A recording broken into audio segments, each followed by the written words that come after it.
बिस्मिल्लाहिर्रहमानिर्रहीम। अस्सलाम वालेकुम नाज़रीन, मैं हूं सैयद अनवारुल हसन और आप देख रहे हैं programme Dastak PTV news Islamabad studio से लाइव।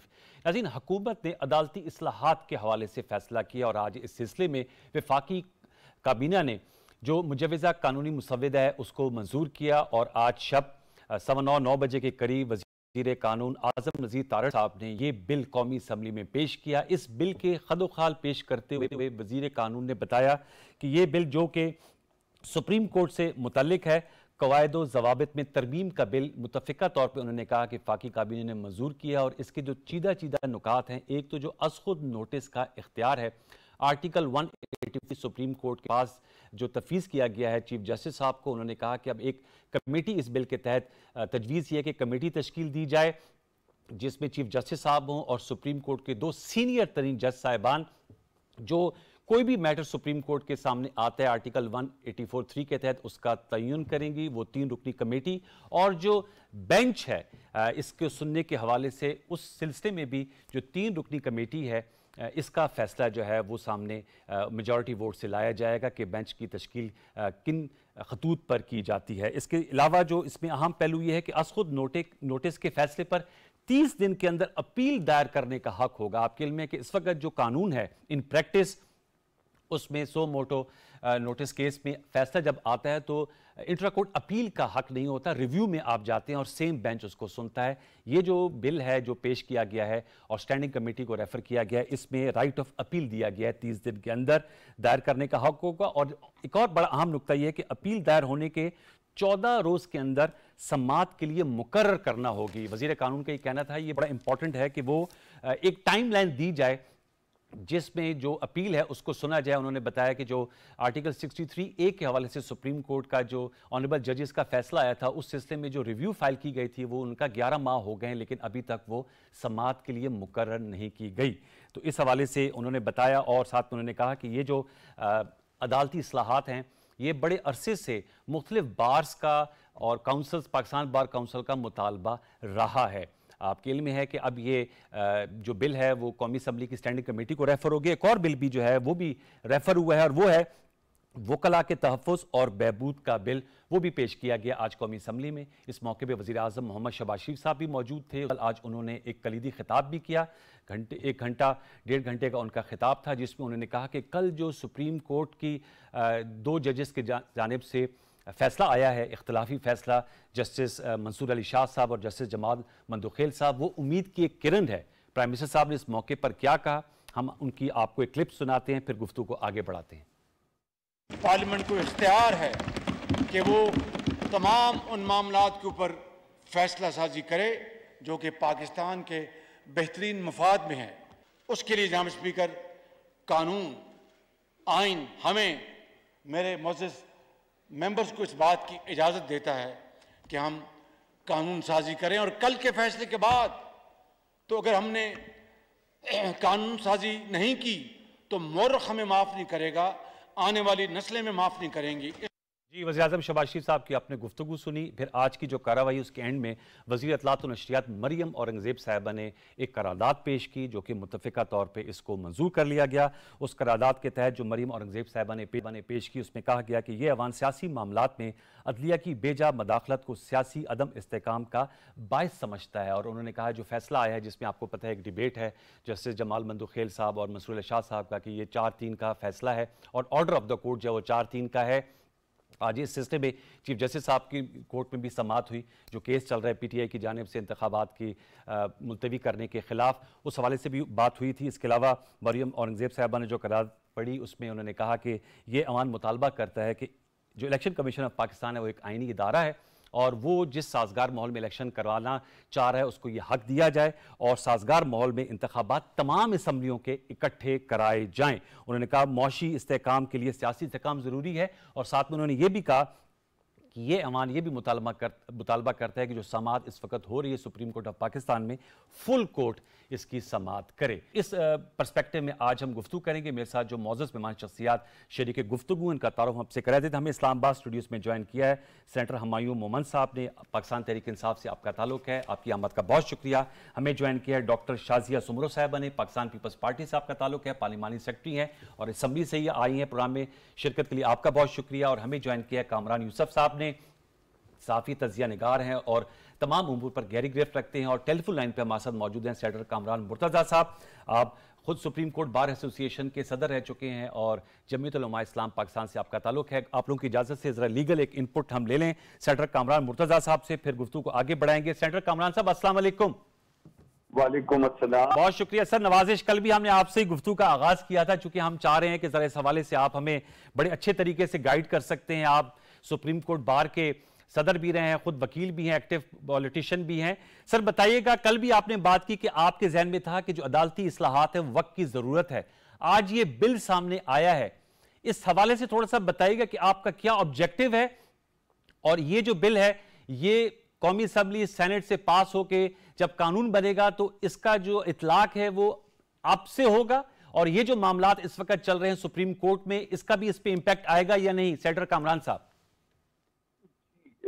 इसमें ऐसा है कि ये बहुत अरसे से मुतालबा रहा है मुख्तलिफ बार्स का और आम लिटिगेंट्स का कि इस सिलसिले में कानून साजी की जाए। इससे पहले भी ये अटेम्प्ट होती रही है और इस अटेम्प्ट किसी न किसी तरीके से जो है वो नाकाम बनाया जाता रहा है। और सिर्फ वो बात इतनी की है कि जो एक इख्तियार है जो उसको कोडिफाई किया जाए, उसका एक तरीकाकार, उसका एक मैकेनिज्म जो है वो वज़ा किया जाए। अच्छा, और इसमें भी इख्तियार लिया नहीं है, इख्तियार को फैलाया गया है। इंफरादी जो है दानिश का मामला था, अब जो है वो इज्तिमाई दानिश का मामला है। यानी बजाय एक शख्स जो है वो बेंच बनाए, उसकी जगह पे जो है ना तीन जजेस जिसमें चीफ जस्टिस साहब भी शामिल है, वो बेंच फॉर्म करे। इस तरह केसेस की डिस्ट्रीब्यूशन के किस तरह से केसेस फिक्सेशन उसके हवाले से किस तरह फिक्सेशन होनी चाहिए, उसके हवाले से भी चीफ जस्टिस जो है ना वो जो सीनियर मोस्ट हो वो फैसला करे, ताकि जो है उस बारे में इत्मीनान हो, आम लिटिगेंट का इत्मीनान हो, आम वकील का इत्मीनान हो कि केसेस फिक्सेशन जो है वो ठीक तरीके से हो रहे हैं और बेंच की फॉर्मेशन ठीक तरीके से हो रही है। ठीक है। साथ ही साथ तो मोटो इख्तियारात में उसके हवाले से बहुत तनकीद आती थी और उसमें राइट ऑफ अपील था, और ये मेरा ख्याल है पहली जो है पहला कानून ऐसा था जिसमें राइट ऑफ अपील हुई, क्योंकि राइट ऑफ अपील अगर इसका स्कोप बड़ा जो है रिस्ट्रिक्टेड है, तो ये राइट ऑफ अपील किया गया है और ये सब कुछ आर्टिकल 191 के नीचे जो है वो हुआ है 192 के नीचे। और आप देखिए इसको कौमी असम्बली से तो सफर हो गया है कमेटी के पास, कमेटी से आ जाए तो फिर इसको पास करती है, नहीं करती उसके बाद इसमें सेनेट में आना है, सेनेट में आके यकीनन दोनों हाउसेस से जब जाएगा तो फिर सदर की जो है सदर की एसेंस रिक्वायर्ड होगी और उसके बाद अच्छा, इस पे इट शैल कम, जब ये आएगा तो इसकी जो इन्फोर्समेंट है उसी दिन से इसका इतलाक हो जाएगा जिस दिन जाहिर है ये। मेरा सवाल का जाविया ये था कामरान साहब, चूंकि आप इन कानूनी मामलात को समझते, इस वक्त भी सुप्रीम कोर्ट में ऑनरेबल अदालत में चीफ जस्टिस साहब जो चेयर कर रहे हैं 5 रुकनी बेंच, मामला जो है जेर समात है। आज कौमी असम्बली ने करारदाद भी पास की है, तो ये जो कानून सामने आएगा, आज प्राइम मिनिस्टर साहब भी कह रहे थे कि जो फैसला आया है इख्तलाफी फैसला, उसकी पस मंजर में ये बहुत अहम हो गया है, तो इसका उस पर कोई इंपैक्ट पड़ेगा? क्योंकि आज तो चीफ जस्टिस साहब ने ये कहा कि वो मामला जो है, वो फैसला जो है वो तो अब इसलिए ये जो इख्तलाफी फैसला पसेपुश चला गया क्योंकि उनका इलेक्शन कमीशन ने तो और जो शेड्यूल है वो तो दे दिया था सदर मुमलिकत को, जो डेट सी थी 30 अप्रैल का। तो ये जो कानून साजी की जा रही है, इसके इंपैक्ट के हवाले से मैं जानना चाह रहा हूँ। इसका इंपैक्ट ये कानून बनेगा के लागू होगा और उस दिन वो फिर जो भी होगी वो विद इन 30 डेज, क्योंकि उसमें राइट ऑफ अपील ये दिया है, तो अगर फर्स्ट लीजिए कि वो अपील टाइम बाकी होगा तो फिर उसमें जो है उसको शेयर किया जा सकेगा। ये आपने अहम नुकता उठाया, चूंकि आपकी थोड़ी आवाज कट रही है, फिर आपसे हम इजाजत चाहेंगे कि जो अब ये जब इंशाल्लाह कानून बनेगा तो जो फैसला आता है, जो सुप्रीम कोर्ट में मामला जेर समात है, उसमें फिर राइट ऑफ अपील मिल जाएगा, ऐसा ही है? बिल्कुल ऐसे ही है, जहाँ पे ओरिजिनल जुरिसडिक्शन सुप्रीम कोर्ट ने इस्तेमाल की है, ठीक है, उसमें राइट ऑफ अपील हो जाएगा। वो बात फाइनल नहीं हो जाए करेगी, उस बड़े बेंच के पास अपील में मामला जा सकेगा, उससे बड़ा बेंच उस मामले को सुन सकेगा, देख सके। ठीक है, बहुत शुक्रिया कामरान मुर्तज़ा साहब, ये अहम नुकता उठाया था तो मैंने ये उनके सामने रखा। मैं शाहज़ाद साहब आपसे और फिर हमारी साहब के पास जाऊंगा, क्योंकि आप असम्बली में मौजूद थी। क्या सेंस है हाउस का? आज हाउस बड़ी आप लोगों की तवील नशिस्त हुई, रमज़ान शरीफ है, पहले भी बैठे प्राइम मिनिस्टर साहब मौजूद थे, फिर अफ्तार के बाद दोबारा हाउस इन सेशन आया। आप लोग समझते हैं कि इस वक्त नीड ऑफ द आवर है, इसलिए एम्फसाइज किया जा रहा है? ज़ेर-ए-लब मुस्कुरा रहे हैं वैसे जो सेनेटर साहब है हुमायूं साहब, हालांकि इनका सुप्रीम कोर्ट से कोई ताल्लुक नहीं है, दरखास्त कुनंदा जरूर हैं जी। नहीं, देखें अनवार, सबसे पहली बात तो ये है कि जिस तरह से मैं समझती हूँ कि ये पहले हो जाना चाहिए था, ये चीज़ें बहुत पहले हो जानी चाहिए थी, क्योंकि मुझे लगता है कि पार्लियामेंटेरियन हो या पॉलिटिशियंस हों, वो बहुत सॉफ्ट टारगेट हैं। हर किसी को अगर घर पे भी गुस्सा होता है तो वो पॉलिटिशियन पे आके गुस्सा निकाल देते हैं, कोई भी चीज़ हो। तो मैं समझती हूँ ये यकजहती या इस तरह की लेजिस्लेशन बहुत पहले हो जानी चाहिए थी, क्योंकि ये वक्त की ज़रूरत है कि आप लोग, अगर हम लोग समझते हैं कि पार्लियामेंट सुप्रीम है और पार्लियामेंट के जो भी फैसले होते हैं, इवन की कानून साजी जो होती है वो पार्लियामेंट के थ्रू ही होती है। Obviously. तो ये चीजें जब आप हमें काम करने ही नहीं देंगे, इंटरप्शन करते रहेंगे, तो मेरे ख्याल में मुझे नहीं लगता कि हम कोई भी कानून बना सकते हैं और फिर उस पर इम्प्लीमेंट करा सकते हैं। तो मेरे ख्याल में ये वक्त की जरूरत थी और ये बहुत पहले हो जाना चाहिए था। ठीक है, आपने डॉक्टर हुमायूं साहब, सर मैं आपसे जानना चाहूंगा, आज प्राइम मिनिस्टर साहब ने जो खिताब किया उसमें उन्होंने कहा कि ज़रूरत है, प्राइम मिनिस्टर एक एग्जेक्टिव विंग को रिप्रेजेंट करते हैं, पार्लियामेंट की लीडर ऑफ द हाउस होते हैं। आपके इल्म में है कि सुप्रीम कोर्ट का फैसला भी आया था कि जो पीएम, उन्होंने कहा हमारे पास भी इख्तियारात हैं, चाहे वो आर्मी चीफ की अपॉइंटमेंट हो या दीगर मामला हो, लेकिन कैबिनेट की कनकरेंस ली जाती है। अभी भी जो मौजूदा आर्मी चीफ हैं उन्होंने बताया जब उनकी तैनाती हुई, उनका ये मेरा सवाबदीदी इख्तियार था, लेकिन उसके बावजूद मैंने ऑन बोर्ड तमाम अपने कैबिनेट को भी लिया, कोलिशन पार्टनर्स के लिए और जो दीगर मामलात हैं। तो ये जो बिल कौमी असम्बली में आज पेश हुए, चूंकि आप भी माशाल्लाह पार्लियामेंटेरियन, अपर हाउस में भी जाएगा, मैं आपसे जानना चाहूँ इन प्रिंसिपल आप क्या समझते हैं कि एक कमेटी के को जो है वो ये सुपुर्द हो जाए इख्तियार, चाहे कोई भी मैटर हो जिस पे सो मोटो लिया जाए। माजी में बहुत से मामलात पे लिया गया था जो कि इनके पास राइट है और वो कानून में यही है कि चीफ जस्टिस साहब ले सकते हैं, और बेंच के हवाले से भी। Your opinion? बिस्मिल्लाहिर्रहमानिर्रहीम। देखिए अनवार, मैं इन प्रिंसिपल अगर आप मुझसे पूछे ना तो इस टॉपिक के ऊपर जस्टिस मंसूर अली शाह ने मेरे ख्याल में सिंध बार के या कराची बार के साथ उन्होंने वहाँ पे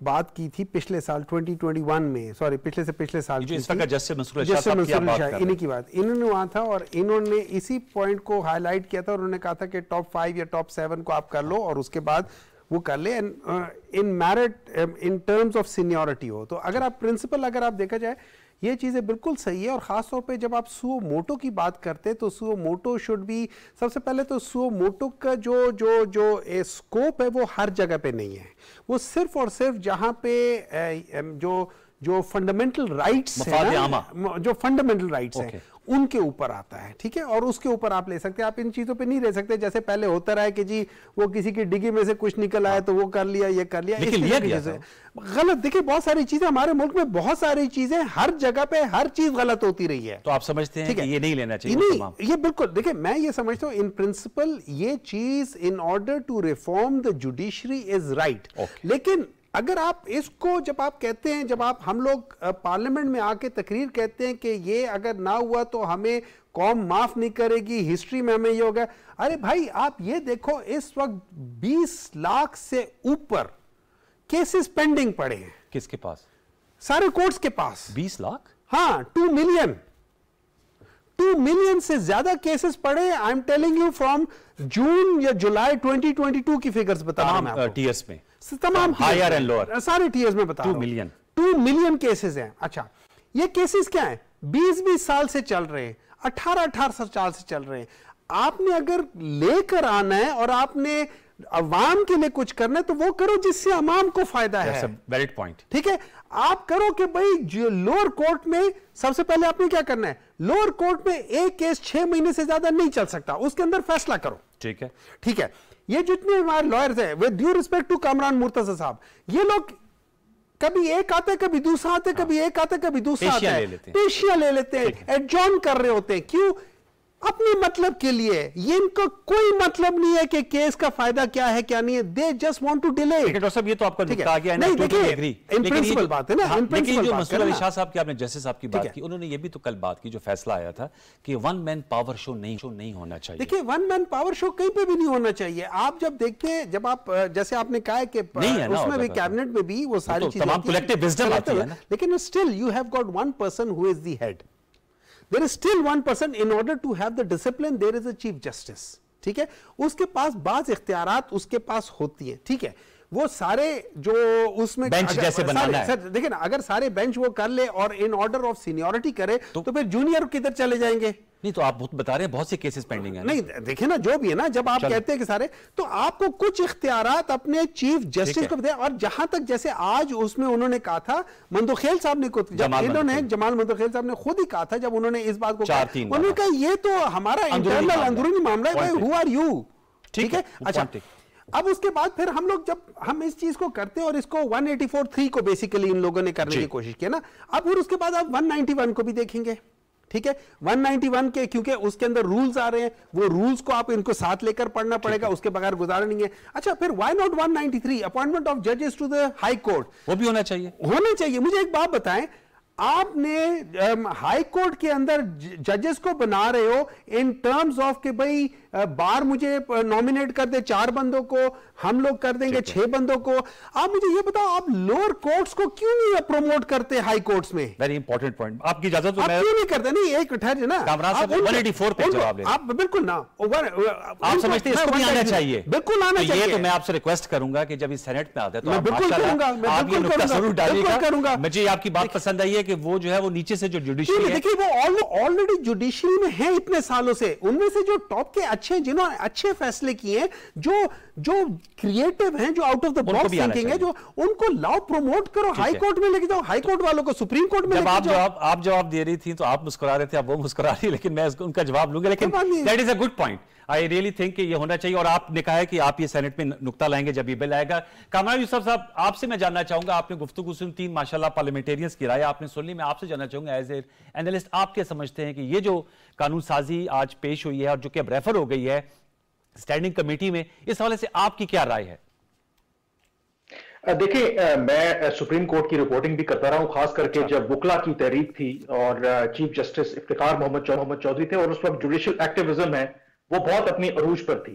अब इसमें 2 चीजें हैं। देखें, जो चीफ जस्टिस होता है वो कहते हैं कि वो कोई सिवाय उसके कि उसके पास 2-3 एडमिनिस्ट्रेटिव पावर्स हैं, जैसे कि बेंच की कॉन्स्टिट्यूशन करना और जो असखुद नोटिस का जो इख्तियार है उसको करना, उसके अलावा जो भी बेंच बनता है उसका बुनियादी तौर पर एक ही वोट काउंट होता है।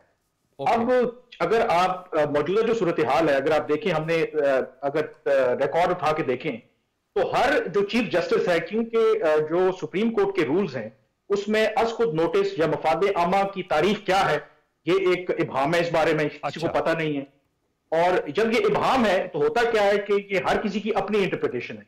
मसलन चीफ जस्टिस इफ्तिखार मोहम्मद चौधरी जो हैं वो बहुत ज्यादा उन्होंने जुडिशियल एक्टिविज्म की। जस्टिस साकिब निसार जो है, उन्होंने अपने चीफ जस्टिस बनने के पहले 3 माह के अंदर ही 30 असखुद नोटिस ले लिए। मसलन एक असखुद नोटिस उन्होंने इस बात पे लिया कि उनको कहीं सोशल मीडिया के ऊपर एक तस्वीर नजर आई जिसमें कोई जनाजा जा रहा है, तो वो जनाजा जो है वहां पे गली में पानी था, उसके ऊपर उन्होंने नोटिस ली। जी। अब क्या ये मफाद आमा का उनकी अपनी इंटरप्रिटेशन थी?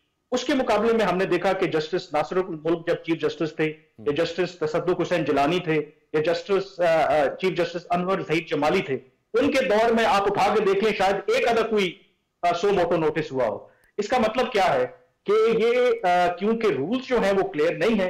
और इस हवाले से अगर आप देखें, चीफ जस्टिस जो आसिफ सईद खोसा थे, उन्होंने एक कोशिश भी की कि फुल कोर्ट के सामने उन्होंने जो तजावीज दी, और आप हैरान होंगे कि जो आज गवर्नमेंट ने जो अमेंडमेंट बिल मूव किया है वो उससे मिलता जुलता है। उन्होंने भी यही कहा था कि ये जो असखुद नोटिस का इख्तियार है वो चीफ जस्टिस और जो 2 सीनियर तरीन जजेस हैं उनके पास होना चाहिए, और राइट ऑफ अपील भी होना चाहिए। तो एक तो ये प्रिंसिपल, ये बिल्कुल मेरे ख्याल में गवर्नमेंट का ये राइट स्टेप है, और तहरीके इंसाफ को भी आई बिलीव कि इनको सपोर्ट करना चाहिए। कल हो सकता है इलेक्शंस हो, ये दोबारा जीत के आ जाएं, क्योंकि जो गवर्नमेंट सही है माजी में भी उनको ये गिला रहा है कि जुडिशियल एक्टिविज्म की वजह से हमारे यहाँ हुकूमतों को मुश्किलात रही हैं काम करने के हवाले से। अब जो दूसरा इसका पहलू है, यहाँ पर इंटेंशन जो भी हो गवर्नमेंट की, क्योंकि टाइमिंग इसकी एक ऐसी है कि शायद उससे ये वो आ रही है कि एक मेला पार्टी, क्योंकि गवर्नमेंट जो है इस वक्त मुश्किल से 2-4 है और इस वक्त जुडिशरी भी डिवाइडेड है, तो गवर्नमेंट को जो मुश्किल दरपेश,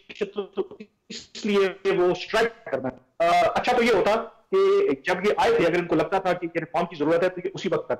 और दूसरी बात कि अगर ये कानून बन भी जाता है, तरमीम हो भी जाती है, तो क्या जो सुप्रीम कोर्ट है वो इसको मानेगी? मुमकिन है कि सुप्रीम कोर्ट जो है वो इसको स्ट्राइक डाउन कर दे। लेकिन जो भी आई थिंक ये रिफॉर्म्स और इस्लाहात की बात है, I think it is need of नहीं, लेकिन अभी आपने जो जस्टिस जी कामरान साहब आपने जो कहा कि क्या सुप्रीम कोर्ट इसको मानेगी, और जाहिर बात है कि अगर कोई पिटीशन जाती तो क्या स्ट्राइक डाउन कर देगी। अभी आपने खुद कहा कि चीफ जस्टिस साहब का आपने नाम लिया कि उन्होंने जो प्रपोज किया था, ये जो कानून में जो प्रपोज किया उससे बहुत मिलता जुलता है, तो ये सेंस तो वहां प्रिवेल करता था ना।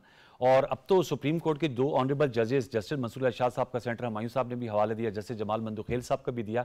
उन्होंने भी तो सर जो कल फैसला है उसमें जो 27 सफ़ात पर है, उन्होंने खुद इस चीज़ की ज़रूरत को महसूस किया कि जो पावर्स हैं चीफ जस्टिस साहब की, सो मोटो नोटिस के हवाले से मैं बात करूं, उसको रेगुलेट करने की ज़रूरत है। तो आवाज़ तो सुप्रीम कोर्ट के अंदर से भी आई है ना सर। आई थिंक बिल्कुल आ रही है, और मेरे ख्याल में जो उनकी जस्टिस मंसूर अली शाह और जस्टिस जमाल मंदुखेल की जो तजावीज हैं वो बड़ी काबिल अमल हैं। जो डिटेल जजमेंट है, ना सिर्फ उन्होंने असकुद नोटिस के हवाले से बात की है, एक और जो बहुत अहम नुकता है जो बेंच की कॉम्पोजिशन के हवाले से उन्होंने ये कहा है कि इसको ट्रांसपेरेंट बनाने के लिए बेहतर ये है कि अदलिया का जब साल शुरू होता है तो पहले ही या आप 5 रुकनी या एक 7 रुकनी बेंच सीनियरिटी के बेस पे बना दें, और जो केस आए वो अकॉर्डिंगली उनके सामने रखें। ये जो मुकदमात को देखते हुए स्पेशल बेंचेस बनाए जाते हैं, उनका ये ख्याल है कि ये ट्रांसपेरेंसी और जो आइन का जो एक इंसाफ का तकाजा है उसके खिलाफ है, और मैं इससे एग्री करता हूं। क्योंकि यहां पर फिर होता क्या है कि कल कोई भी चीफ जस्टिस आए, उसको ये तो पता होता है कि कौन सा लाइक माइंडेड जज है, और अगर मैं इस तरह का बेंच बनाऊंगा तो इस तरह का फैसला आएगा। तो उससे फिर ये होता है कि चीफ जस्टिस फैसलों पर असरअंदाज होने की भी कोशिश करता है। तो ये मेरे ख्याल में नहीं होना चाहिए। ये रिफॉर्म्स होनी चाहिए। अच्छा ये हो कि इसमें तरीके इंसाफ भी ऑन बोर्ड हो, क्योंकि इसमें उनका भी मफाद है। ठीक है, ये हम दोबारा जब आएंगे हुमायूं साहब के पास उनसे जरूर पूछेंगे। डॉक्टर, मैं आपसे जानना चाहूंगा, ये जो नुकता उठाया कामरान साहब ने, इस पे आपकी क्या राय है? क्योंकि ये राय पाई जाती है, ज़रूरत है आप लोग कौमी असम्बली से पास करेंगे, सेनेट से पास होती है, सदर साहब जब दस्तखत कर कानून बन जाएगा, सुप्रीम कोर्ट में जाए और इसको अगर स्ट्राइक डाउन कर दिया जाए, तो इस हवाले से आपकी क्या राय है? क्योंकि हमारा एक बैलेंस ऑफ पावर है ना, देखिए 3 पिलर्स ऑफ द स्टेट है। मैं समझती हूँ कि जिस तरह से जो 22 सफ़ात पे जो एक इख्तिलाफी नोट आया है जी, उसको अगर सामने रखा जाए तो मेरे ख्याल में ये अमेंडमेंट कोर्ट के लिए, सुप्रीम कोर्ट के लिए, जुडिशरी के लिए ये बहुत ज़रूरी है, ताकि जो एक इदारों को कमज़ोर होने वाली जो आवाज़ें इदारों के अंदर से उठ रही होती हैं वो नहीं उठेंगी। और आपको याद होगा कि जब APS का वाकया हुआ था तो एक नेशनल एक्शन प्लान बनाया गया था, उसमें बहुत एक इम्पॉर्टेंट पॉइंट जो था वो जुडिशल रिफॉर्म भी था। तो मेरे ख्याल में अगर ये उस वक्त से, क्योंकि उसके बाद फौरन ही PTI की गवर्नमेंट आ गई, तो ये चीजें जब नेशनल एक्शन प्लान जब वहां पे डिस्कस होता और ये बात होती, तो मेरे ख्याल में ये जुडिशरी रिफॉर्म अब नहीं, ये 2018 से सबको ऑन बोर्ड करके ये चीज सामने रखी जाती और डिस्कस होती और लॉ बनता। और सुप्रीम कोर्ट के ना मानने का तो जवाब ही नहीं होता है ना। देखिए वो चीज आप लोगों के भी फेवर में है, तो मैं समझती हूँ कि ये चीज इसको ये ना तस्वर किया जाए पार्लियामेंट वर्सेस सुप्रीम कोर्ट। मैं ये नहीं समझती कि हम इदारों का टकराव नहीं चाहते हैं, लेकिन हम चाहते हैं कि हर इदारा अपनी जो आईनी हुदूद हैं उनमें रह के काम करे और उनके अंदर कोई इख्तलाफ ना हो। तो अगर ये जो अमेंडमेंट है उनके फेवर में है तो उनको कोई ऑब्जेक्शन नहीं होना चाहिए मेरे ख्याल में। ठीक है डॉक्टर साहब, आपसे मैं जानना चाहूंगा, क्योंकि कामरान साहब ने कहा कोर्ट रिपोर्टिंग भी करते हैं, उनका PTI का इसमें ऑन बोर्ड होना इसलिए भी बेहतर है क्योंकि वंस फॉर ऑल, जैसे आपने जो सजेशन थी वो तो जाहिर बात है आपने टेबल की, लेकिन क्या आप समझते हैं कि अगर हो जाए तो बहुत से जो एक तासुर होता है ना, परसेप्शन है, वो पाया जाता है। सबसे पहले तो जो मुझे समझ आई थी कि इनका जो डिसेंटिंग नोट था दो जजेस का, ठीक है, उन्होंने वैसे कतक मासद उनका जो पिछले 2 जजेस साथ शामिल थे, जस्टिस याहिया अफरीदी और जस्टिस अतर मिनल्ला, उसका कंटिन्यूएशन है ये। नहीं एक्चुअली देखिए ऐसा नहीं है कि जो पहले ऐसा ये था, पहले 9 रुकनी बेंच, 7 रुकनी बेंच था ही नहीं, 9 था, उनमें से 2 ने रिक्यूज कर दिया था, 7 बन गया, नहीं बना नहीं, रोक करके ना, बाकी 2 ने कहा कि हम टोटली कह दिया कि हम डिसएग्री करते हैं। अतर मिनल्ला, जस्टिस अतर मिनल्ला ने तो यहां तक कह दिया था कि असेंबलीज को डिसॉल्व होनी भी चाहिए थी कि नहीं, इसमें भी सवाल होना चाहिए, उसमें सवाल उन्होंने उठाया था, ठीक है।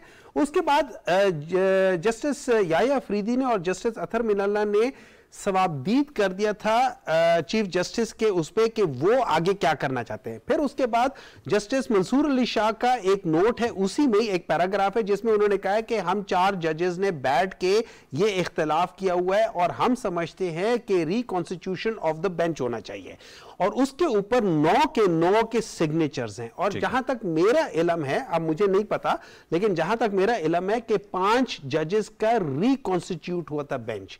ये उस बेंच में हुआ था या नहीं हुआ था, इसमें हुआ था। मुझसे कल भी एक प्रोग्राम में पूछा था कि इसके ऊपर कोई नोटिफिकेशन थी या नहीं थी, और जहां तक मैंने अखबार में भी पढ़ा था कि ये 5 जजेस का रिकॉन्स्टिट्यूट बेंच था जिन्होंने ये सुना था, ठीक है, और उसकी बेसिस पे ये हुआ था। अच्छा, इसको आप डिवाइड करते 2 हिस्सों में, एक डिवाइड करते हैं उनका जो एडमिनिस्ट्रेटिव इश्यूज हैं, जो इस चीज को करता है, दूसरा उसका था उन्होंने जिस चीज पे उन्होंने इतराज उठाया था, उन्होंने कहा था कि देखिए लाहौर हाई कोर्ट में ऑलरेडी ये केस था और पेशावर हाई कोर्ट में भी था, और लाहौर हाई कोर्ट ने 10 फरवरी को अपना वो भी कर दिया था कि यार विद इन 90 डेज आपने कराना ही कराना है, अपील में भी, ठीक है ना।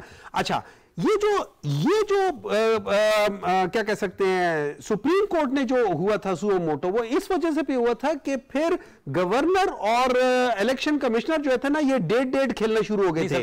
उसमें ये भी होता है, जो सीसीपी लाहौर थे ना, गुलाम महमूद डोगर साहब, उनकी जो आई थी पिटीशन, उसमें बेंच ने जब ये नुक्ता उठाया था और फिर लेटर लिखा था 2 फाजिल ऑनरेबल जजेस, चीफ जस्टिस साहब को कि इस पे सो मोटो लिया जाए, जो भी है ना, उसमें बहुत सारी चीजें थी, मेनी थिंग्स के वो क्या है, और उसमें और फिर उसमें ये था कि डेट कौन देगा, किसी को नहीं पता नहीं आता, तो उस लिहाज से फिर इन लोगों ने करके कहा कि सदर पाकिस्तान करेंगे ये, एंड देन और फिर उसके बाद क्या हुआ कि आपने डेट भी सदर पाकिस्तान ने दे दिया और इलेक्शन कमीशन ने उसके ऊपर आपको पूरा स्केड्यूल भी दे दिया। वो तो अब आप लोग गए हैं ना, कल समाप्त, ठीक है, वो सारी चीजें। कमिंग बैक टू कि ये जो अमेंडमेंट्स अब प्रपोज की गई है एज ए पीटीआई लेजिस्लेटर, आप समझते हैं, ठीक है, जो उन्होंने बात की थी ना कि वो सुप्रीम कोर्ट उसको स्ट्राइक डाउन कर, मैंने 191 का जिक्र इसलिए किया था कि उसमें जो रूल्स है ना, वो तो सुप्रीम कोर्ट बना रहे हैं ना, रूल्स ऑफ दी, जब आप एक एक्ट बनाते हैं, एक्ट के साथ रूल्स होते हैं और रूल्स के साथ रेगुलेशन, सुप्रीम कोर्ट का प्रेरोगेटिव, वो मेरे ख्याल में वो सुप्रीम कोर्ट बनाएगा, इस केस में सुप्रीम कोर्ट बनाएगा। नॉर्मली वो गवर्नमेंट बनाती है,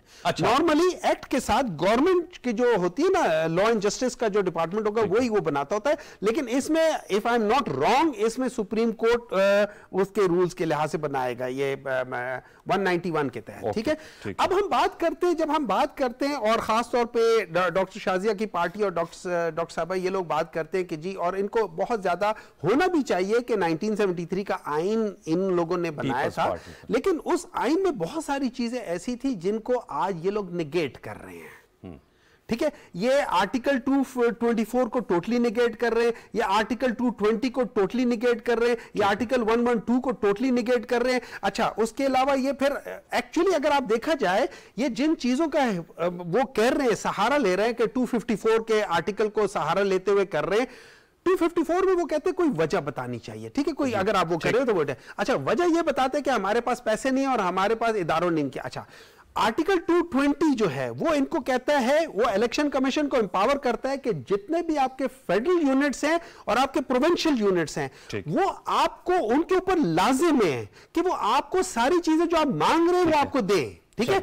अच्छा, फिर उसके बाद अगर आप देखा जाए तो ये एक्चुअली आर्टिकल 5B के भी ये खिलाफ वर्जी कर रहे हैं। आर्टिकल 5B ये हो जाता है ओबीडियंस, नहीं, देखिए वो कहते हैं ओबीडियंस टू द कॉन्स्टिट्यूशन, ठीक है। अगर ये लोग ओबीडियंस टू द कॉन्स्टिट्यूशन नहीं कर रहे, ये एक्चुअली आर्टिकल 5 को भी ये वो कर रहे हैं। आर्टिकल 5 से मुझे अब याद है कि आपके दौर में फवाद चौधरी साहब जो वजीर कानून थे, उसके तहत जो अदम एतमाद की तहरीक थी, ख्याल में आर्टिकल 5 के तहत ही उसको हटाया गया था। अगर आपकी इजाजत हो, मैं डॉक्टर निसार चीमा साहब भी हमारे साथ मौजूद है, उनका भी मौकफ ले लेते हैं। आज कौमी असम्बली मौजूद डॉक्टर साहब, अस्सलाम वालेकुम। जी वालेकुम सलाम। डॉक्टर साहब बहुत शुक्रिया। सेनेटर हुमायूं मोहम्मद साहब हैं और शाजिया सुब्रो साहब हैं, डॉक्टर साहिबा MNA और कमरान यूसुफ साहब हैं। आपसे मैं जानना चाहूंगा, आप भी हाउस में मौजूद थे सर, ये जो अब आप लोगों ने कानून साजी के लिए बिल पेश किया कौमी असम्बली में, इस हवाले से ये बताएगा, डॉक्टर हुमायूं मोहम्मद साहब का ये कहना है, आप जरा इस पे गाइड कीजिएगा कि कानून अगर असम्बली पास करती है तो इसके जो कवानीन है वो भी हुकूमत ही या कौमी असम्बली ही तय करेगी या वो सुप्रीम कोर्ट करेगी, ये जो आर्टिकल 184(3) के तहत, या मिनिस्ट्री ऑफ लॉ वो करेगी या ये सुप्रीम कोर्ट का सवाबदीद है? एक तो सवाल इससे बताएगा। दूसरा, ये जो आपकी जो मर्जी और मंशा है कि राइट ऑफ अपील मिले, इससे आप समझते हैं कि जो फेयर ट्रायल है और जो एक आपको रिव्यू अपील का हक मिलता है, उससे जो पिटिशनर है उनको एक दोबारा चांस मिलता है कि जो फैसला है उसमें दोबारा रुजू की जाए सुप्रीम कोर्ट से। देखिए, दो चीजें हैं। एक तो जिस आपने फरमाया कि देखें, ये जो फर्द वाहिद का जो मामला है ना सर, कि खुद सुप्रीम कोर्ट का ये हुक्म है, उनका फैसला है कि फेडरल गवर्नमेंट का मतलब सिर्फ प्राइम मिनिस्टर नहीं बल्कि प्राइम मिनिस्टर पूरी काबीना जो है जी, उसके साथ मिलाकर वो फेडरल गवर्नमेंट बनती है। एग्जैक्टली। इसी तरह सुप्रीम कोर्ट का मतलब सिर्फ चीफ जस्टिस नहीं, तमाम जजेस जो हैं वो उनको मिलाया जाए तो फिर सुप्रीम कोर्ट बनती है। इसीलिए ये है कि ऐवान जो है, देखिए एक सुप्रीम अदारा है पार्लियामेंट जो 22 करोड़ अवाम के नुमाइंदगी करता है, और इसकी ये देखिए एक मंशा ये है कि ये एक फर्द वाहिद के हाथ में ना रहे, उसके यानी स्वीट विल पे ना रहे। मुख्तलिफ अदवार पे मुख्तलिफ चीफ जस्टिस आते रहे हैं। बदकिस्मती से काफी तादाद ऐसे लोग हैं जिन्होंने जो अदलिया को बेवकार किया। देखिए जैसे इरशाद हसन खान है, डोगर साहब हैं, साकिब निसार है, इस तरह के कितने लोग हैं जिन्होंने ये जो सुप्रीम कोर्ट की सबसे बड़ी अदालत की बेतौकीरी का तो सबब बने। तो ये है कि हमारा मतलब ये है, हमारी ख्वाहिश ये है, अवाम के नुमाइंदों की मंशा ये है कि एक फर्द वाहिद पे ना छोड़ा जाए बल्कि उसके साथ सीनियर मोस्ट 2 जज जो हैं वो शामिल हों, 100 वोटों के हवाले से भी, और इम्पोर्टेंट जो केसेस हैं वो बेंच बनाने के हवाले से भी एक फर्द वाहिद अपनी मर्जी से बेंच ना बनाए बल्कि सीनियर मोस्ट 3 जज जो है वो मिलकर बनाए। एक तो ये है। दूसरी बात जो है वो देखे, जो अपील की राइट ऑफ अपील की बात है, तो सुप्रीम कोर्ट एक आखिरी अदालत है, सबसे बड़ी अदालत है, फाइनल है। ये है कि अगर वो खुद देखे, अगर कोई 100 वोटर नोटिस लेती है किसी चीज का, खुद नोटिस लेके कोई फैसला कर देती है तो उसके यानी अपील कहाँ होगी। इसी वजह से देखें, जब ये है कि एक तो पास खुद नोटिस का भी ये है कि उसको भी जाहिर है कुछ ना कुछ उसका यानी हदूद और कयूद तय करने पड़ेंगे और उसका तरीकेकार जो है उसमें तरमीम करनी पड़ेगी। जिस तरह मैंने गुजारिश की कि एक चीफ जस्टिस की बजाय, फर्द वाहिद की बजाय 3 मोस्ट जज जो है वो फैसला करें। और दूसरा ये है कि अगर वो बस खुद नोटिस को लेती है सबसे बड़ी अदालत, तो ये कम से कम एक अपील जो है, अपील का राइट जो है वो होना चाहिए। बिल्कुल, बात ये इसमें वजन है। मैं कामरान, आप तो अगर मेरे साथ रहिए थोड़ी देर के लिए, मैं कामरान यूसुफ साहब के पास भी जाऊंगा। कामरान साहब, आप रिपोर्टिंग करते रहें। एक तो I totally agree with doctor Nisar Cheema साहब कि राइट ऑफ अपील इसलिए होना चाहिए कि supreme court is the highest court. जो फैसला आता है अगर आप उसे डिसेंड करते हैं तो आपके पास एक फोरम मौजूद होगा। अगर हाई कोर्ट में आता है, सेशन कोर्ट में आता है, तो फिर आप एक स्टेप आपको राइट ऑफ अपील मिलती है। लेकिन सुप्रीम कोर्ट का फैसला जो सिर्फ रिव्यू की ऑप्शन, वो भी सेम बेंच के सामने सुना जाता है। आर्टिकल 191 का भी इन्होंने बात की। जो रूल्स हैं वो इस सिलसिले में जो सुप्रीम कोर्ट बनाएगी, डॉक्टर हमायूं मोहम्मद साहब का कहना है। और दूसरा जो उन्होंने कहा 5 रुकनी बेंच था, उसकी रिकॉन्स्टिट्यूशन का नोटिफिकेशन आया था। डॉक्टर साहब ये कहना है कि वो बना था। मैं उस केस की बात करूं जिसका कल 2 जजेस, फाजिल जजेस का इख्तलाफी फैसला आया है। कामरान साहब। जी बिल्कुल, आई थिंक जो 5 रुकनी जो बेंच था वो बिल्कुल रिकॉन्स्टिट्यूट हुआ था। इसमें तो मेरे ख्याल में कोर्ट के ऑर्डर में मौजूद है। लेकिन कंफ्यूजन यही है कि जो बाकी 4 जजेस हैं जिन्होंने इख्तलाफी नोट दिया था, जो अब समझते हैं कि उनकी मेजॉरिटी जजमेंट है, उनकी इंटरप्रिटेशन अलग है। अब दूसरी जो आप बात कर रहे हैं कि राइट ऑफ अपील की, आई थिंक ये जो आर्टिकल 184(3) को इसलिए रेगुलेट करना बहुत जरूरी है।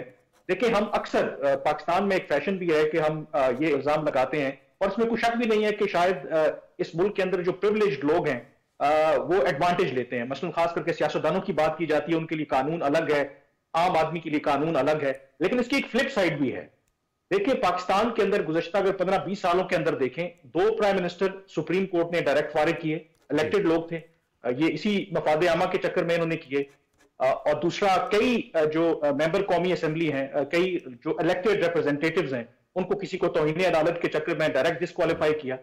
और इस केस के अंदर अगर आप देखें तो इवन जो सिटिंग प्राइम मिनिस्टर्स थे, उनका आर्टिकल 10A के तहत जिस तरह एक आम आदमी को हक है कि उसके खिलाफ अगर कोई इल्जाम है, उसका ट्रायल कोर्ट से काम शुरू हो, हाई कोर्ट, सुप्रीम कोर्ट और ऊपर तक, वो तमाम ऑप्शन एग्जॉस्ट करे, तब जाके उसके खिलाफ कोई फैसला आए। लेकिन क्योंकि वो इलेक्टेड प्राइम मिनिस्टर्स थे, वो इलेक्टेड रिप्रेजेंटेटिव्स थे, उनको सुप्रीम कोर्ट ने डायरेक्ट उड़ा दिया और उनको आपने राइट ही नहीं दिया। क्योंकि आर्टिकल 184(3) के तहत जैसे नवाज शरीफ को आपने इकामा की बुनियाद पर नाअहल करार दे दिया, इतना बड़ा फैसला दे दिया, आपके पास राइट ऑफ अपील ही नहीं है। तो ये इस लिहाज से भी डिस्क्रिमिनेशन है। आर्टिकल 10A की जो है वो इस लिहाज से खिलाफ वर्जी है। तो मेरा ख्याल है कि ये जब कानून, हम कहते हैं ना कि कानून की नजर में सब बराबर होने चाहिए, तो फिर किसी के खिलाफ भी डिस्क्रिमिनेशन नहीं होनी चाहिए। और खास करके जब आप इलेक्टेड लोगों के खिलाफ इलेक्टेड प्राइम मिनिस्टर्स, और खास करके ऐसा मुल्क जैसे पाकिस्तान में एक बड़ी कमजोर जमहूरियत है, अगर सुप्रीम कोर्ट जो है वो एक इलेक्टेड प्राइम मिनिस्टर को उड़ा दे तो फिर इस मुल्क में जमहूरियत कैसे पनपेगी। तो आई थिंक इसलिए ये बहुत जरूरी है कि 184(3) और जो खास करके अस खुद नोटिस और मफाद आमा के इशू है क्या, इसको रेगुलेट करना बहुत जरूरी। और बेहतर तो यही होता कि माजी में अटेम्प्ट की चीफ जस्टिस आसिफ सईद खोसा साहब ने इसको रेगुलेट किया जाए, लेकिन तमाम जजेस के अंदर इस हवाले से इत्तेफाक राय नहीं। आइडियल तो यही है कि ये जजेस खुद बैठ के फुल कोर्ट बनाएं और उसमें तय करें कि 184(3) के तहत कौन कौन से मुकदमा इनिशिएट करने चाहिए, चीफ जस्टिस की क्या पावर होनी चाहिए। अगर वो नहीं करेंगे तो डेफिनेटली फिर पार्लियामेंट को इसमें इंटरवीन करना पड़ेगा। ठीक है, मैं डॉक्टर साहब, चूंकि आपका सेंटर हुमायूं साहब ने कहा कि पीटी ने ज़ाहिर बात है आर्किटेक्ट ऑफ कॉन्स्टिट्यूशन 1973, उन्होंने बहुत से आर्टिकल्स का हवाला दिया, आपको तो बेहतर आइडिया यूरोप पार्लियामेंटेरियन उनका, आप लोग उससे आइन तो बनाए लेकिन उससे गुरेजा नजर आ रहे हैं सेंटर हुमायूं साहब को, उसकी क्या वजह है? देखिए अनवार, मुझे लगता है कि जब पीटीआई की गवर्नमेंट खत्म हुई है ना तो इन्होंने तफसीलन आइन को पढ़ना शुरू किया है। अच्छा, और एक मुझे यही लग रहा है कि इन्होंने बहुत अच्छे तरीके से आइन पढ़ा और हिफ्ज किया है। देखिए, हम आइन बनाने वाले भी हैं और उसकी बालादस्ती, पार्लियामेंट की बालादस्ती और आइन की बालादस्ती की बात भी करते हैं और उसकी हिफाजत भी करते हैं। ठीक है। हम चाहते तो आज जो बिल हम लाए थे पार्लियामेंट में, वो हम पीटीआई की गवर्नमेंट की तरह रात के अंधेरे में, जैसे उन्होंने 10-12 बिल बिना स्टैंडिंग कमेटी में भेजे पास कर दिए थे, हम भी कर सकते थे, लेकिन हमने आइन की पासदारी करते हुए उसको स्टैंडिंग कमेटी में भेजा है कि उस पर बहस हो जाए, अमेंडमेंट को अगर और ज्यादा अच्छा करना है, रिफाइन करना है तो फिर उसके साथ ही किया जाए। अब आप देखें कि आइन की बात कर रहे हैं तो ये मुझे बता दें कि जो केपी और पंजाब की असेंबली तोड़ी गई विदाउट एनी रीजन की बात की ना डॉक्टर साहब ने, तो विदाउट एनी रीजन क्यों तोड़ी गई? क्या कोर्ट ने ये सवाल पूछना चाहिए था कि यहाँ पे भी बताइए कि दो सूबों को आपने क्यों एकदम से बंद कर दिया, चलता हुआ बिजनेस आपने क्यों बंद किया, जबकि इनके जो नए इलेक्टेड और सिलेक्टेड जो प्रेसिडेंट हैं पीटीआई के, उन्होंने ये स्टेटमेंट दी थी कि अगर कि हमें अगर ये असेंबली तहलील नहीं होती तो हम और भी अच्छा काम कर सकते थे इलेक्शन, आइंदा आने वाले जनरल इलेक्शन तक। तो देखिए, ये इनके भी पार्टी में ये इख्तलाफात चल रहे हैं। तो मैं समझती हूं कि ये चीजें, मैं दोबारा रिपीट करूंगी कि वक्त जरूरत है जो बहुत पहले हो जानी चाहिए थी, लेकिन ये हुई हैं और आगे भी इस तरह की जो भी जहां पे हमें जरूरत महसूस होगी कि पार्लियामेंट की सुपरमेसी है तो वो हम अमेंडमेंट जरूर करेंगे, क्योंकि लेजिस्लेशन करना अदालतों का काम नहीं है, किसी और इदारे का काम नहीं है, वो पार्लियामेंट के थ्रू ही होनी है और पार्लियामेंट अकॉर्डिंग टू कॉन्स्टिट्यूशन ही उसको आगे लेके जाए। डॉक्टर साहब, आप क्या समझते हैं जो राइट ऑफ अपील की बात हुई है, you agree with this concept? Supreme court is the highest forum, जो डॉक्टर निसार चीमा साहब ने भी कहा कि उसमें अगर जो भी फैसला आता है उसमें अगर राइट ऑफ अपील हो तो जो इसके खिलाफ फैसला है, जो कि कामरान यूसुफ साहब ने कहा कि 2 वज़ीर आज़म को, मैं चूंकि उस वक्त वहाँ पर मौजूद था सुप्रीम कोर्ट में, यूसुफ रज़ा गिलानी साहब थे, नवाज शरीफ साहब थे, सुप्रीम कोर्ट ऑफ पाकिस्तान ने आर्टिकल 184(3) के तहत दोनों को हटा दिया था, नाअहल करार दे दिया था और ओहदे से हटा दिया था।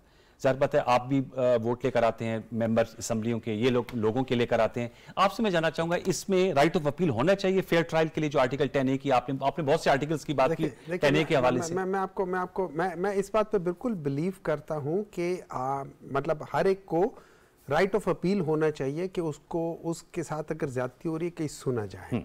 मैं इस बात से एग्री नहीं करता हूं कि प्राइम मिनिस्टर या मिनिस्टर या कोई बंदा जो इवन एज अ सेनेटर मेरे ऊपर, मैं एक आम आदमी की तरह नहीं हूं, मुझे आप एक आम आदमी की तरह, मुझे आपने एक मतलब सेनेट का रुकन चुना है, आपने प्राइम मिनिस्टर को as a head of the government चुना है, ठीक है, वो एग्जीक्यूटिव के हेड होते हैं, एग्जीक्यूटिव इज द कैबिनेट, ठीक है, और वो उसके हेड है। So he can not be like a normal person, he can not be treated like, उसके ऊपर ज्यादा जिम्मेदारी है, उसके ऊपर सख्त कानून होना चाहिए, उसके ऊपर इसी तरह का होना चाहिए। रही बात आपने यूसुफ रज़ा गिलानी की थी, यूसुफ रज़ा गिलानी को इस वजह से क्या है कि it was a contempt of court. Contempt of court basically सिर्फ एक चीज पे होता है, अगर आप किसी जज को बुरा भला कहे, वो कॉन्टेम्प्ट ऑफ कोर्ट में नहीं आता पूरी दुनिया में। कॉन्टेम्प्ट ऑफ कोर्ट सिर्फ एक चीज पे आता है, कोर्ट आपको कहे कि ये आपने काम करना है और आप वो काम ना करें। That is the only time when the contempt of court is done. ये क्या मैंने जज को बुरा वाला कह दिया, उसको कह दिया, उन्होंने उठा के कॉन्टेम्प्ट ऑफ कोर्ट कर दिया। This is not a contempt of court. वैसे उस पर भी हुआ है, वो नहीं होता है। हाँ। ये होता है, ये बाय, अगर आप justice Athar Minallah, justice Mansoor Ali Shah, justice Mandokhail, justice Yahya Faridi, इन जितने भी वो हैं, इनसे आप पूछ ले, this is not a contempt of court कि मैं किसी जज को बुरा कर रहा हूं। वैसे मैं कमेंट दे रहा हूं, आपने जिन मोहतरम जजेस का कहा है उन चारों ने कहा था कि ये जो देखिए बात सुनिए, वो चार देखिए मैं उन्हीं की बात बता रहा हूं ना, उन्हीं की बात बता रहा हूं, क्योंकि ये लोग सब उनको कोट कर रहे हैं ना। सो ये लोग जब कहते हैं कि जी फलाने जज को ये कह दिया, उसको जेल कह दिया, आप उनसे पूछ ले कॉन्टेम्प्ट ऑफ कोर्ट क्या होता है। इन्हीं चीजों के ऊपर केसेस बने हुए ना, मैं बता रहा हूं ना, इन्हीं चीजों के ऊपर। देखिए तलाल चौधरी की जो डिस्क्वालिफिकेशन हुआ ना, गलत हुआ ना। अगर आप देखा जाए मेरे लिहाज से, मेरी नजर में, अगर आप देखा जाए, contempt of court is when you do not listen to what court orders you. Okay, ठीक है, that is contempt of court by definition. कि अगर उनके अहकामात जो हैं, अगर उनके अहकामात ना माने जाए, लेकिन अगर उन पे नुक्ताचीनी होती तो आपका नुक्ता ये वो नहीं होना चाहिए। ओके, वो उससे बालातर नहीं है। लेकिन देखिए बात ये हो जाती है, मैं एक और नुक्ता भी उठाना चाहूँ, फुल कोर्ट की बात। देखिए आप हर चीज को फुल कोर्ट नहीं कर सकते। It's a matter of very importance. देखिए everything is matter of very importance. ये किस लिहाज से मैटर ऑफ वेरी इंपॉर्टेंस है? इस लिहाज से कि इस वक्त टाइमिंग के लिहाज से है, for God's sake. अच्छा, yes, it is an important factor, but it is not important enough to have a full court. आप कल को हर चीज के ऊपर फुल कोर्ट कर देंगे। फुल कोर्ट के ऊपर 17 जज बैठे होंगे, 14 जज बैठे होंगे, हर एक बंदा करेगा, आपको 6 महीने तो उसके ऊपर लग जाएंगे। टाइम लाइन हो सकती है, टाइम नहीं। देखिए ना, हर एक जज का वो माइंड फ्रेम होता है। ओके, आप उस लिहाज से नहीं कर सकते। फर्ज करें एक केस आ रहा है जिसका ज्यादा काम जो है ना वो किसी कॉन्स्टिट्यूशनल हो सकता है, बाज इनमें से जो लॉयर्स हैं वो उनका कॉन्स्टिट्यूशनल उतना उस लिहाज से माइंड सेट दूसरी तरीके से हो, किसी का माइंड सेट दूसरे तरीके से होता है। आपने देखिए ना, that is why there is a prerogative. जब आपका एक कैप्टन होता है, उस कैप्टन को आपने कुछ इख्तियारात देने होते हैं। हाँ, बाज इख्तियारात के ऊपर आपने चेक एंड बैलेंस रखना होता है, but that is with in the institution and that is where article 191 is coming, जिसमें वो कहता है and the supreme court may form the rules. Okay, ठीक है। डॉक्टर इसार साहब, डॉक्टर सेनेटर हमायूं साहब ने जो बात की है वो कहते हैं फुल कोर्ट का, जो आप लोगों ने आज ऐवान में जो वजीर इत्तेलात मरियम औरंगजेब साहबा ने करारदाद पेश की, जो कि मुत्तफिक के तौर पर मंजूरी, आप लोगों ने ये मुतालबा किया है कि फुल कोर्ट जो ये केस है इस वक्त पंजाब में इलेक्शन के मुलतवी होने का, इसके खिलाफ पीटीआई दरखास्त लेकर गई हुई है। आप लोगों ने कहा फुल कोर्ट सुने। आप लोग क्यों चाहते हैं कि फुल कोर्ट सुने? कुछ तो रीजनिंग सेंटर हमायूं साहब ने दी है, आप लोग क्यों कर चाहते हैं, ऐवान क्यों कर चाहता है, ये मुतालबा क्यों कर किया गया? जी देखिए, हमारा मौक़िफ़ ये है कि जहाँ कोई आईनी मसला दरपेश हो, अच्छा, जहाँ इस तरह का मसला हो, किसी और इदारे से मुतल्लिक हो, मसले है कि जब सुप्रीम कोर्ट ने फैसला करना है किसी आईनी इशू के मामले में, अच्छा, या ये है कि मुकन्ना के बारे में, या ये है कि देखें ना किसी एक सूबे की असेंबली के बारे में या कौमी असेंबली के बारे में, तो मैं समझता हूँ कि वो जब किसी और इदारे के बारे में वो सुन रहे हैं या किसी आईनी नुक्ते के बारे में सुन रहे हैं, तो फिर जिस तरह सुप्रीम कोर्ट का अपना फैसला है कि जिस तरह मैंने पहले गुजारिश की कि हुकूमत का मतलब वज़ीर आज़म और पूरी काबीना है, इसी तरह सुप्रीम कोर्ट का मतलब चीफ जस्टिस और पूरे तमाम जजेस उसमें शामिल हैं। तो इसलिए हम चाहते हैं कि अहम अमूर के मामले में, जिस तरह मैंने कहा कि कोई आईनी इशू हो या किसी दूसरे इदारे के बारे में हो, किसी एक सूबाई असेंबली या कौमी असेंबली के बारे में, वो तमाम जजेस मिल के सुने, ताकि कोई ये है कि कोई उस पर उंगली ना उठा सके और पूरी कौम के लिए काबिल कबूल होगा। इसमें कोई एतराज वाली बात नहीं है। वैसे ये आम नुक्ता उन्होंने उठाया है। फिर मैं कामरान से क्लोजिंग करूंगा। हमारे साहब एक और बात भी सुन ले। जी जी, जिस तरह मुस्लिम भुट्टो केस में जब ये है कि जब ये मामला था, जब चैलेंज किया गया दौलत का मार्शल लॉ, और फिर इसी तरह यह है कि जब जुल्फिकार भुट्टो की अपील थी सज़ाए मौत के खिलाफ, तो फिर वो भी है कि फुल कोर्ट ने सुना जी। तो मैं समझता हूँ कि इस तरह के आम जो फैसले हैं वो पूरे तमाम सुप्रीम कोर्ट के जजेस को सुनने चाहिए और फुल कोर्ट उसमें कंस्टिट्यूट होनी चाहिए, ताकि किसी को इतराज का मौका ना मिले। ये बड़ा अहम नुक्ता है। You want to add? फिर मैं कामरान पे फिर से एक और बिल पास कर लेना, इसके साथ कर लेना। नहीं, इसके देखिए ना, फिर आप जब आप कॉन्स्टिट्यूशन की बात करते हैं तो फिर कॉन्स्टिट्यूशन में जब भी कोई आईनी चीज हो रही हो तो उसमें अच्छा, एक बात याद रखिए, अभी मैं एक चीज क्लियर कर दूं, जो उन्होंने कहा ना कि जो प्रोविंशियल असेंबलीज को बगैर किसी वो क्या है, ये पॉलिटिकल डिसीजन होता है, और ये इख्तियार होता है, अगर ये इख्तियार होता है या सीएम के पास या पीएम के पास, आप नेशनल असेंबली की है ना, बिल्कुल। इसका मतलब है आप बिल्कुल ये these are political decisions is of that political party. वो मिल बैठ के फैसला करते हैं, उसमें एक बंदे की इख्तिलाफ राय हो सकती है, लेकिन overall it's the party policy के वो क्या करना होता है।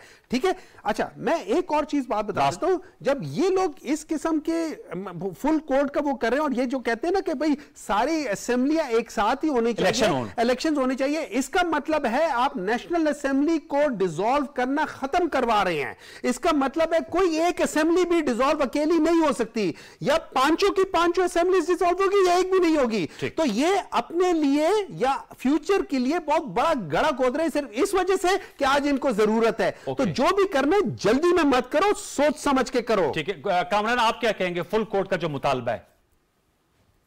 आई थिंक फुल कोर्ट का जो मुतालबा अगर तो पहले गवर्नमेंट की तरफ से आ रहा था, लेकिन जब से ये चार जजेस की तरफ से जो इख्तिलाफी नोट आया जिसको वो मेजॉरिटी जजमेंट समझते हैं, तो अब अदालत के अंदर से अगर आवाजें उठ रही हैं तो आई थिंक इसमें कोई हर्ज नहीं है कि फुल कोर्ट बनानी चाहिए, क्योंकि इससे तासुर ये जा रहा है कि देखिए डिफरेंस ऑफ ओपिनियन होना कोई बुरी बात नहीं होती, लेकिन लग ये रहा है कि सुप्रीम कोर्ट के अंदर से आम अब तासुर ये जा रहा है कि ये डिवाइड हो चुके हैं, दो ग्रुपों में बंट चुके हैं। तो इस तासुर को भी जाहिर करने के लिए ये जो अहम आईनी नुकात हैं, कानूनी नुकात हैं, इसके ऊपर कि ये 5 जजेस का फैसला था या 7 जजेस का फैसला था या जो बाकी मामलात हैं, मेरे ख्याल में फुल कोर्ट बनाने में कोई हर्ज नहीं है, और जो मेजॉरिटी व्यू प्रिवेल करे वो मेरे ख्याल में सारों को मानना चाहिए, तो इसमें कोई हर्ज नहीं है। तो फुल कोर्ट आई थिंक कोई हर्ज नहीं बनाना। डॉक्टर साहब ब्रीफ कमेंट, उन्होंने कहा फिर इसका अंदर कोई असेंबली नहीं टूट सकती, ये पॉलिटिकल डिसीजन होता है, डॉक्टर साहब ने कहा, आपने इतराज उठाया था ना? नहीं, मैं समझती हूं कि पहले भी मैंने यही बात की थी कि इदारों को मजबूत करने के लिए अगर कोई भी इस तरह का डिसीजन लिया जाता है तो मेरे ख्याल में इख्तिलाफ नहीं होना चाहिए। तो आप फुल कोर्ट की अगर डिमांड की जा रही है तो मेरे ख्याल में वो जो अभी इख्तिलाफी नोट आया है उसका वो तासुर मेरा सवाल जो आपने उठाया था कि जो चौधरी परवेज इलाही साहब को कोर्ट किया ना, मैं असेंबली की तहलील की, उन्होंने कहा कि ये सियासी फैसला होता है, इख्तिलाफ बिल्कुल, लेकिन पार्टी का फैसला प्रिवेल करता है। देखिए ये चीजें तो फिर जो परवेज इलाही साहब ने कहा था तो वो फिर नहीं कहते ना, क्योंकि उनसे पूछे बगैर तो नहीं की गई होगी ना असेंबली तहलील, उनको बिठा के दोनों को बिठा के किया गया था ना। बिल्कुल, तो मैं तो यही कह रही थी ना कि रीजन बताना चाहिए था ना कि क्यों डिसॉल्व कर रहे हैं। उन्होंने कहा ये सियासी फैसला बार का भी एक डिबेट है। व्यूअर्स, आज की अपनी गुफ्तगू की हम शुक्रिया अदा करेंगे सेंटर हुमायूं मोहम्मद साहब का, आपकी ने इनपुट दी, डॉक्टर शाजिया सुमरो साहिबा, डॉक्टर साद चीमा साहब, कामरान यूसुफ साहब और कामरान मुर्तजा साहब ने। अब ये मामला पार्लियामेंट में जेर बहस है, बिल चला गया स्टैंडिंग कमेटी को, अब देखना यह है कि स्टैंडिंग कमेटी की क्या सिफारिशात आती हैं और फिर सेनेट में जाएगा, कानून बनेगा। सुप्रीम कोर्ट की प्रोसीडिंग्स भी चल रही हैं, जो पीटीआई की दरखास्त है वहाँ भी कल समाअत हो रही है, वो भी अहम समाअत है। इन तमाम उमूर का हम अहाता करते रहेंगे अपने प्रोग्राम में और आपको एक हम आज़ादाना तज्जिया देंगे, नताइज आप खुद अखज़ करें। हमारा जो इस वक्त का जो आर का शो है वो अपने अख्ताम पजीर होता है, इंशाल्लाह 11 से 12 दोबारा किसी एक और एंकर के साथ आप ये गुफ्तगू और transmission with new set of guest सुनेंगे। तब तक के लिए मुझे सैयद अनवारुल हसन और मेरे गेस्ट के हमरा पूरी प्रोडक्शन टीम को इजाज़त दीजिए। अपना बहुत सा ख्याल रखिए। अल्लाह ने के बाद।